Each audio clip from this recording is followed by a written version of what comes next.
Ohio's North Coast Inland Trail is enjoyed by thousands of cyclists every year. I rode the entire trail, almost 100 miles, and these are the 5 things I enjoyed most. Number 1, the scenery changes a lot. At one end of the trail, it's quiet farmland, which was a nice escape for me. Howdy, y'all. I did not write that. At the other end of the trail, there's a long pier and a beach along Lake Erie.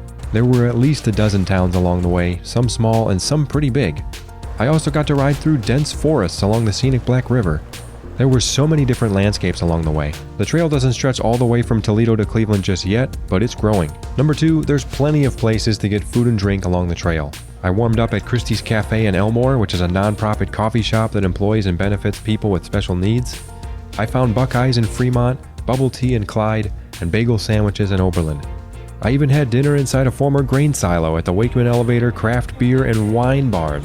It's one of the most unique restaurants I've been to, and it brings me to number 3 on my list, a cool place to stay the night. The Wakeman Elevator is also a campsite for trail users. You can set up tents or hammocks right on the property. The owner, Darlene Krieger, loves to support people from the trail. She even offered for me to set up inside because it was going to be cold the night I was camping. Wakeman itself is an official Buckeye Trail town, which means they cater to hikers and bikers.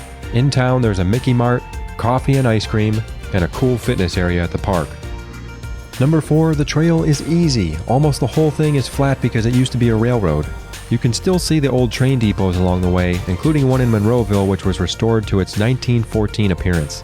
Most of the ride is dedicated trail, and the sections of road riding are well marked. With the exception of a 5-mile stretch between Norwalk and Wakeman, I found the trail to be feasible even for beginner cyclists. Most of the time I had the trail to myself, and it was a really peaceful getaway. And number 5, I really enjoyed the Lorain County Metro Park sections.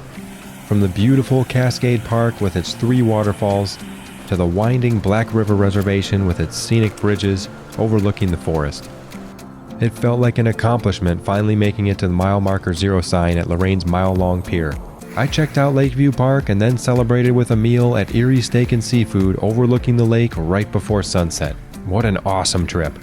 Even if you aren't ready for a 100-mile bike ride, I totally recommend you pick out a section of the North Coast Inland Trail. I've got information in the description to help you plan your next bike journey.